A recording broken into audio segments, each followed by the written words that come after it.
હાલો મિત્રો, જય માતાજી. નવી સ્ટોરીમાં તમારું સ્વાગત છે. એક ગામમાં મહેશ નામનો એક યુવાન રહેતો હતો. જીવનમાં ઘણો સંઘર્ષ કર્યો હતો. વેપાર નુકસાન, સંબંધો તૂટણ અને મનમાં અશાંતિ, આ બધાથી તે અંદરથી તૂટી ગયો હતો. એક દિવસ રાતે તે આકાશ તરફ જોઈને બોલ્યો, હે માતાજી, હવે તો તમે સહારો આપો.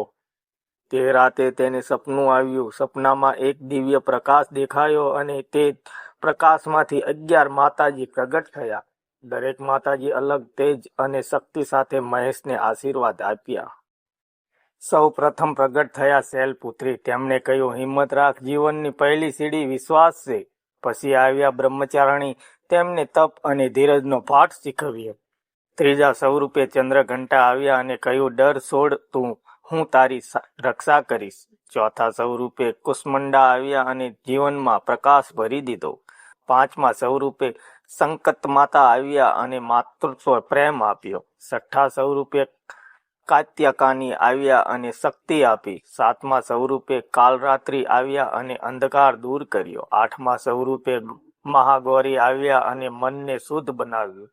નવમા સ્વરૂપે સિદ્ધિદાત્રી આવ્યા અને સફળતાનો આશીર્વાદ આપ્યો.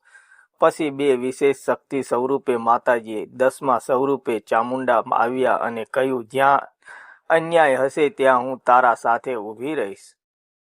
11મા સ્વરૂપે મેલડી માતા આવ્યા અને ગામના કુલદેવી તરીકે આશીર્વાદ આપ્યો. સપનામાં 11 માતાજી એક સાથે બોલ્યા, મહેશ, તું એકલો નથી. જ્યારે માણસ સાચા દિલથી પ્રાર્થના કરે છે ત્યારે માતાજી તેને સાથે ચાલે છે. સવારે મહેશ ઉઠ્યો ત્યારે તેનું મન શાંત હતું. સમસ્યાઓ તો એ જ હતી, પણ હવે અંદરથી શક્તિ આવી ગઈ હતી. તેણે મહેશે ફરી શરૂ કરી. ધીમો ધીમો વેપાર સુધાર્યો, સંબંધો મજબૂત બન્યા અને જીવનમાં સુખ ફરી આવ્યું.